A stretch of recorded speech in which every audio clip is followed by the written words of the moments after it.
Good afternoon, everyone. Good afternoon, everyone, and thank you for joining us on the news briefing for this Wednesday. What are the current economic conditions in Monterey County? We have gotten some good news recently about ag jobs rebounding, but what about technology, hospitality, and other economic drivers? Like other communities, Monterey County faces other challenges like high housing costs. We're going to take a closer look at these factors, what's pushing us forward, what's holding us back, and we have a great panel of speakers who are going to talk about this. I'd like to first introduce Richard Vaughn. He is our County of Monterey Economic Development Manager. We also have our Agricultural Commissioner, Juan Hidalgo, and also Uday Ram from CVL Economics. And we're going to let Richard take the presentation from here. Hi, Maya. Thanks for having us. Yes, Richard Vaughn, Economic Development Manager for the county. And so briefly, we'll be touching on the Comprehensive Economic Development Strategy for the county, the CEDS for short. And then we'll be rolling over to Juan, and then also have Uday go ahead and dive deep on the numbers and some of what Maya was alluding to. And so just a brief overview of what the CEDS is for those of you that don't know. So the CEDS is a plan that helps a region grow and thrive economically. It's created through a local planning process that includes input from community leaders, businesses, and other key stakeholders throughout the county. And the goal of the CEDS is to strengthen the local economy, make the community more resilient to changes, and set clear direction for the future growth. With all that being said, we have our current 5-year CEDS currently underway that was drafted and developed back in 2021. And we've been working on updates to that, providing specific new data analysis so that you get a snapshot of what the current economic landscape across the county is to inform new or near-term economic development planning. And so with that, our 6 goals that we've identified in the 5-year CEDS, being goal 1, to build a countywide economic development capacity. Goal 2, build, support, and retain robust and adaptable Monterey County workforce. Our goal 3, address housing shortage, affordability, and barriers to new development. Our 4th goal, foster development of growing, established, and emerging clusters. 5, to strengthen small business entrepreneurship environment. And 6th and last is to expand the regional broadband infrastructure across the county. And so recently, what May was alluding to is the increase in jobs here across the county that were reported for 2024 quarter 1, with 6,618 more jobs within Monterey County, and that being led by agriculture. And I'll go ahead and I'll kick it over to Juan Hidalgo, who, direct experience with the agriculture industry and may be able to speak to more about why that happened and what led to this increase as well. Yeah, thank you, Richard. Juan Hidalgo, I'm the County Agricultural Commissioner. Really appreciate the opportunity to talk a little bit more about the numbers, and really pleased to see an increase in the number of jobs created to support agriculture, which is our #1 industry. During the pandemic, we saw decreases in those numbers. And, when growers have a hard time finding labor, it really impacts, our ability to produce some of the key commodities that we grow here in Monterey County that feed not only California, but our nation. So it's really nice to see that there's an increase in agricultural jobs. It shows how important and resilient agriculture is here in Monterey County. And also, it's great to see that there's a job increase, because for years now, finding labor has been very difficult for our growers. And, we can kind of see that as it correlates to the annual crop report. We saw some of our lowest gross production values during the pandemic years, below $4 billion for gross production in our commodities. And, there's a correlation, it seems like, between the jobs and the success of our growers here. And in the last couple of years, we have been above the $4 billion gross production value here in our county. It was $4.6 billion in 2022. It was $4.3 billion in the most recent crop report for 2023. And that one is a little bit odd because, our growers had to deal with some of the winter flooding that we experienced in 2023. So that has also some impacts on not just what our growers are able to produce, but also a direct impact on jobs. And, can jobs be available for community members out there? But it's really great to see that there's an increase in the jobs that's going to continue to sustain our agriculture here in Monterey County. And with that, I think I'm going to pass it on to Uday, who may speak a little bit more in detail about the numbers and some of the trends. Yeah, thank you, Juan. I really appreciate that. And yeah, to reiterate, agriculture really is the cornerstone of the Monterey economy. And I want to zoom out and also zoom in a bit. As Richard mentioned, we did the SEDS back in 2021, and each year we do an annual update. This year we focused on technology innovation and trying to build out that ecosystem.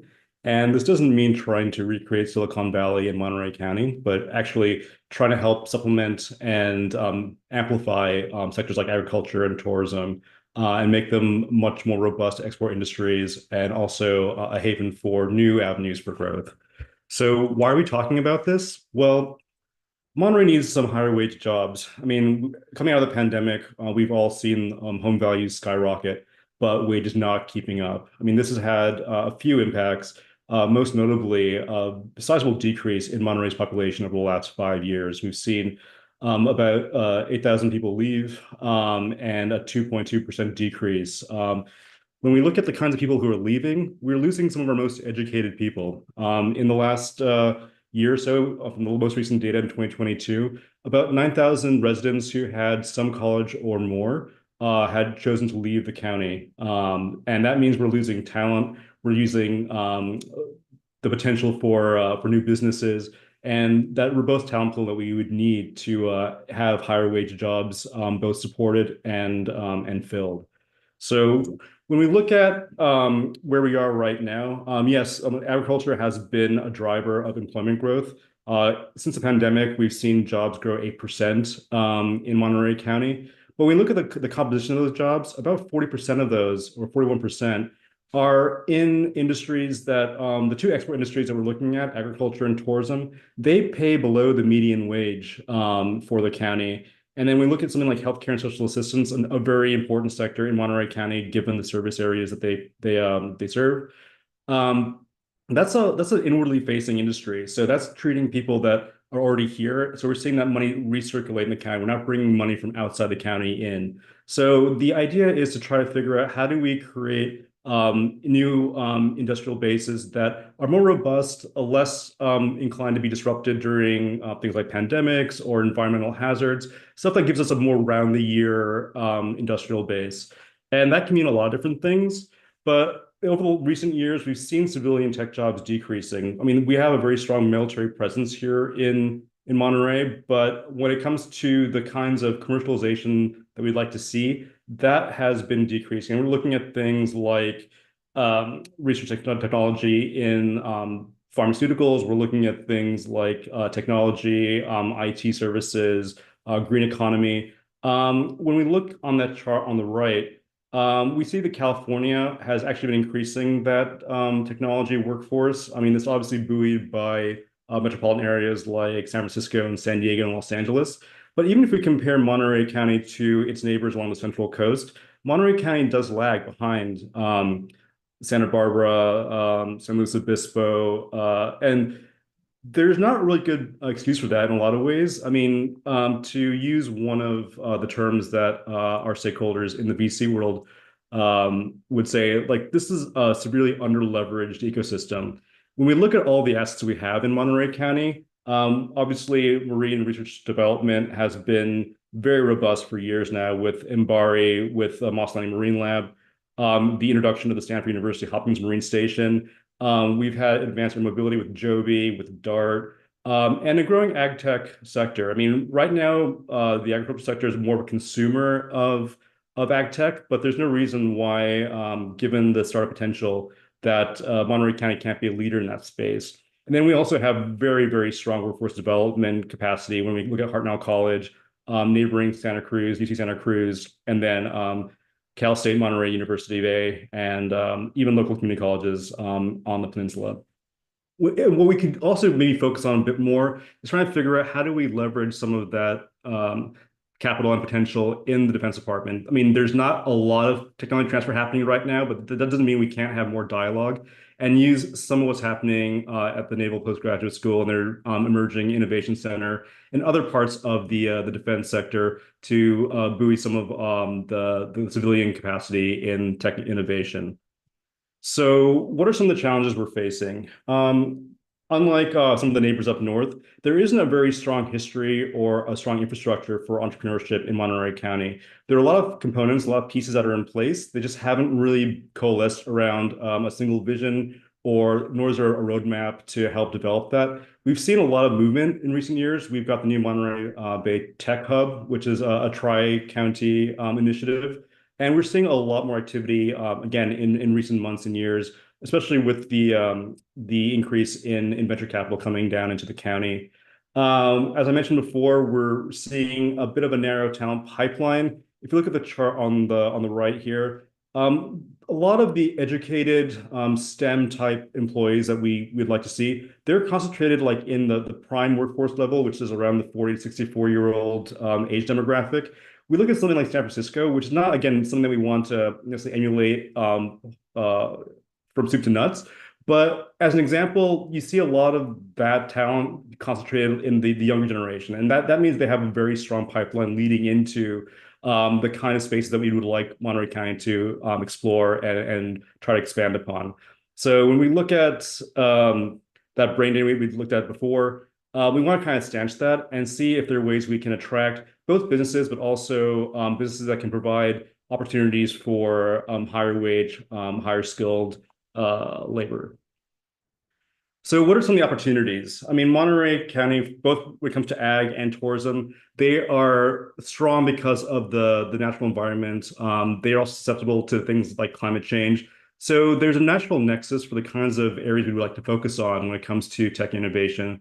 And climate and sustainability tech just seems like a very natural fit for this county. And I think compared to many similar regions, Monterey County really has the potential to emerge as a leader in this space.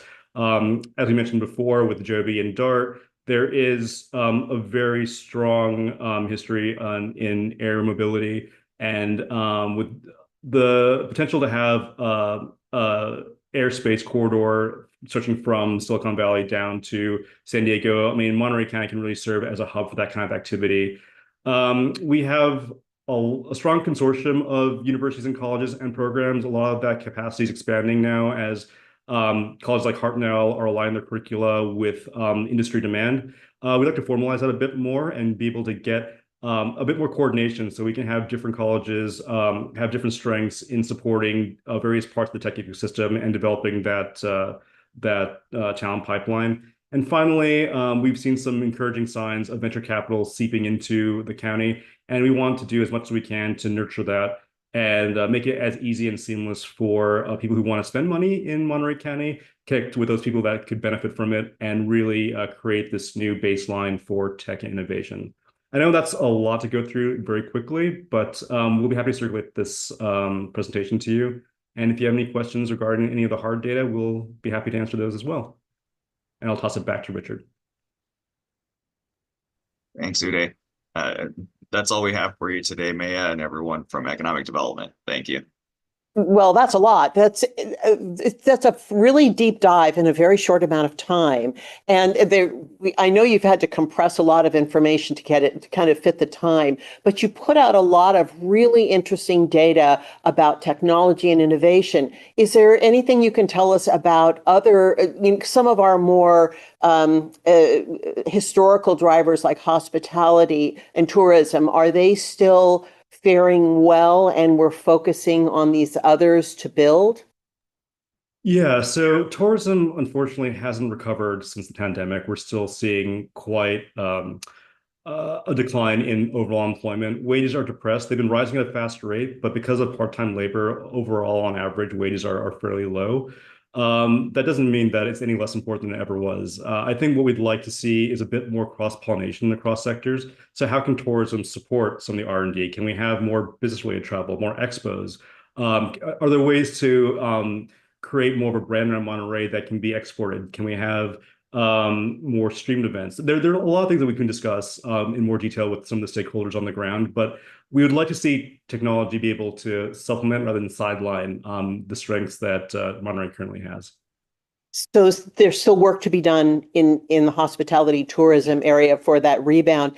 So I did get a question about the rebound in agricultural workers, and we saw data, we saw this increase in numbers, and a question came in about H-2A workers, because we see companies that are building housing for these really important workers, but are H-2A workers counted in these job numbers, or how are they counted?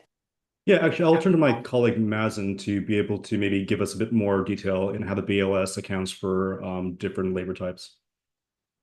Yeah, I think with regards to the H-2A workers, as long as they're under the salaried employer workers who are reporting to the BLS, they should be accounted for in the figures that are represented in the data.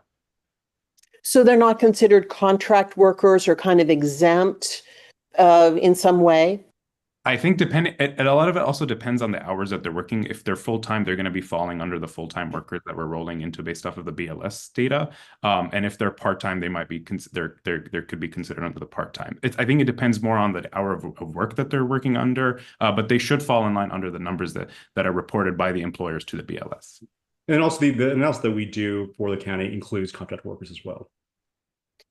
So that really sheds a light on stabilizing the workforce for agriculture. And Juan, I think you mentioned the difficulty in employers really wanting to get workers in and keep that stable workforce.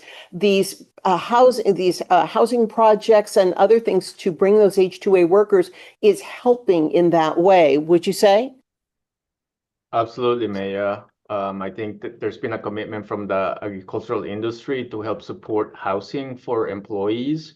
I think because of some of the labor challenges that industry has seen over the years, we are seeing an increase in H-2A workers coming to support agriculture in our area. And so housing goes hand in hand with those programs. And it's absolutely important in order to be able to have enough workers to support our industry here. And there was another question about the rebound, especially in agriculture workers from the flooding a year ago. Did agricultural workers leave the area to go find jobs, go to places where there were jobs? And are we seeing them return? Or new people coming in to, look for opportunities? Yeah, unfortunately, I can't speak to that because the latest data we have is for 2023. So that's going to be counting everything happening through the end of the year last year. So we don't have any figures on people who have left to come back yet. I think Juan, I wondered if you might know. Oh, go ahead. Sorry. To interrupt. That's a great question to probably reflect on next year, especially when we look at migration patterns within workers, where they're going to work relative to where they reside. That data is usually, unfortunately, a little bit lagged. So that information is just not readily available right now. And May, if I can chime in, I was going to say that's definitely something that we have an interest at looking at through this data, working on the year 3 update to the SEDS that will be rolling out sometime next year. So we're hoping to have all of that rolled up into our next update for this information and data. Well, and for those workers, the disaster that happened a year ago was really unsettling for them and destabilizing for them because there was no work, and also destabilizing for the growers who had nothing for anyone to do. So everybody was hit. Juan, would you say within the industry that everyone is really pleased with the rebound that's happening? Are they feeling like they're out of the woods from the flooding? Yeah, thanks, May. I think generally we are seeing that this year, after all the flooding we saw last year, is more of a normal agricultural year for us. The weather was really seasonal. The spring wasn't cold like last year. And so we're seeing more of a common pattern when it comes to planting and harvesting that is more common for our area. So that's great to see. So I think whether we are out of the woods yet, I wouldn't say that's entirely the case. I think, there was a lot of damage from the storms last year that I think some of our growers are going to continue to deal with for some time to come. But I think generally from what we are seeing in our region, things are more normal than what we experienced last year. Well, that's the good news. And I think that was all the questions that I had coming in. And on that happy note, we'll wrap up the briefing. Thank you all so much for providing this information, a really great insight into our current economics and our needs and challenges. Thanks everyone for joining us on the news briefing this week. Our next briefing is next week, and we'll see you then. Thank you.